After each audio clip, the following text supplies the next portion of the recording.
എന്താണ് dental veneers? Hi, I'm doctor Reena. Dental veneers എന്ന് പറഞ്ഞാൽ നമ്മുടെ പല്ലിന്റെ പുറമെ വെക്കുന്ന ഒരു ആർട്ടിഫിഷ്യലായിട്ട് വെക്കുന്ന ഒരു കോട്ടിംഗ് ആണ് ഡെന്റൽ വീനിയേഴ്സ്. അതായത് നമ്മൾ കാണുന്ന ഭാഗത്ത് മാത്രം മോഡിഫിക്കേഷൻ ചെയ്യുന്നതാണ് ഡെന്റൽ വീനിയേഴ്സ്. ചുരുങ്ങിയ കാലം കൊണ്ട് തന്നെ സ്മൈൽ ഇംപ്രൂവ്മെന്റ് ചെയ്യാൻ പറ്റുന്ന ഒരു ട്രീറ്റ്മെന്റ് ഓപ്ഷനാണ് ഡെന്റൽ വീനിയേഴ്സ്. ഡെന്റൽ വീനിയേഴ്സ് നമുക്ക് ചെയ്യാനായിട്ട് പല്ലിന്റെ മോഡിഫിക്കേഷൻ വളരെ ചെറുതായിട്ട് നമ്മൾ ഗ്രൈൻഡ് ചെയ്യേണ്ടതുള്ളൂ.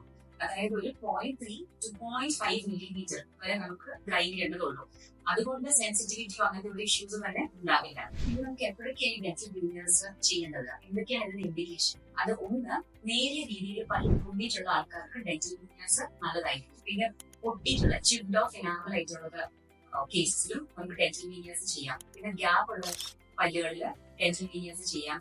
നിറവ്യത്യാസമുള്ള, അതായത് ചില കുഞ്ഞുങ്ങള് പാൽപ്പല്ല് പോയിട്ട് അടുത്ത പല്ലുകൾ വരുമ്പോൾ അത് നല്ല മഞ്ഞിച്ചിരിക്കുമായിരിക്കും. അപ്പം അത് കറക്റ്റ് ചെയ്യാനായിട്ട് അഡൾട്ട്സിൽ നല്ലൊരു ഓപ്ഷനാണ് ഡെന്റൽ വീനിയേഴ്സ്. കോമൺ ആയിട്ടുള്ള എല്ലാവരുടെയും ഒരു സംശയം, നമ്മൾ ഈ ഡെന്റൽ വീനിയേഴ്സ് ഫിക്സ് ചെയ്ത് കഴിയുമ്പോൾ നമുക്ക് നോർമലായിട്ട് എല്ലാ ഫുഡും കഴിക്കാൻ പറ്റുമെന്ന്. Yes, you can have A normal diet. പക്ഷെ നമ്മൾ ആകെ ശ്രദ്ധിക്കേണ്ടത് ഒരുപാട് കട്ടിയുള്ള സാധനങ്ങൾ നമ്മൾ മുമ്പിലത്തെ പല്ല് വെച്ച് കഴിക്കാതിരിക്കുക. സോ ബേസിക്കലി വീനിയേഴ്സ് ഒറ്റയടിക്ക് പൊട്ടുവോ ഡാമേജ് ആവുമോ ഒന്നുമില്ല. പക്ഷെ വിത്ത് ടൈം ഈ സ്ട്രെസ് എല്ലാം കൂടെ ഡെവലപ്പ് ചെയ്ത് വീനിയേഴ്സ് ഡാമേജ് ആവാം. സോ ഇങ്ങനത്തെ ഫുഡ് കഴിക്കുമ്പോൾ നമ്മൾ എപ്പോഴും ചെറിയ പീസസ് ആക്കിയിട്ട് അണപ്പല്ല് വെച്ചിട്ട് ചവയ്ക്കാൻ ശ്രദ്ധിക്കണം.